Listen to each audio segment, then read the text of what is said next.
Daily ఇంట్లోనే తింటున్నాం, పైగా హెల్దీగా తింటున్నాం. అసలు ఏంటి మన జీవితం ఇలా అయిపోయింది, ఎప్పుడు ఇంట్లో తిని తిని అని చెప్పి మన మైండ్లోకి ఒక అపరిచితుడు వస్తారు చూసారా, అలాంటి రోజు ఈ షార్ట్. మేమిద్దరం ఫిక్స్ అయిపోయాము ఇవాళ లెగిసిని కానించి ఏమన్నా బయటే తినాలి తాగాలని చెప్పేసి ఇంటి దగ్గర మెక్డీ స్టోర్కి వెళ్ళిపోయాము. మెక్ మహారాజా కాంబో ఆర్డర్ చేసేసాము. కాంబో అప్గ్రేడ్ చేసుకున్నాం అనమాట.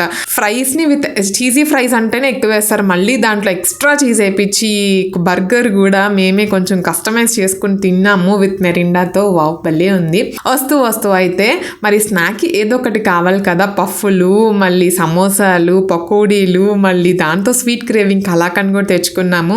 ఈవినింగ్ 7 o'clock అలా బయటికి వెళ్ళినప్పుడు అయితే కోకోనట్ జ్యూస్ తీసుకొని మరి భోజనానికి ఏదో ఒకటి ఉండాలి కదా, సో ఇంటి దగ్గర అయితే మండి పార్సిల్ కట్టించుకున్నాం అనమాట. ఈ ఫుడ్ ప్లానెట్ లో వస్తూ అయితే పంచకాయలు కనిపించినవి, చాలా పెద్దగా ఉన్నాయి తొనలు, టెంప్టింగ్ గా ఉన్నాయని తీసుకున్నాం. కానీ 1-2 బాగున్నాయి, లోపలంతా ఏంటో కుళ్ళిపోయినట్టు వాసన వచ్చింది, అస్సలు బాగాలేదు. ఇంకా వస్తూ అయితే మండి తెచ్చుకున్నాం కదా, రేట్ కూడా రీజనబుల్ గానే అనిపించింది. మొత్తం ఈ సింగిలే మండి 300 రూపీసే. అదే అర్థం అవ్వలేదు ఇంత తక్కువ కాస్ట్ కి ఎలా వర్కౌట్ అవుతుందో. ఇంటి దగ్గర కొత్తగా పెట్టారు, కొత్తగా ఏం కాదండి, 3 months అయింది. దానికి రైస్ కానీ అదంతా కూడా బాగుంది. ఇంకా వాళ్ళు ఇచ్చిన మయో డిప్ కూడా భలే ఉందన్నమాట. ఇది తినేసిన తర్వాత ఖచ్చితంగా ఏదో డెసర్ట్ తినాలి. సో అక్కడే ఈ ఫైన్ బిస్కెట్ కూడా తెచ్చుకొని ఫుల్ గా అయితే తినేసాం.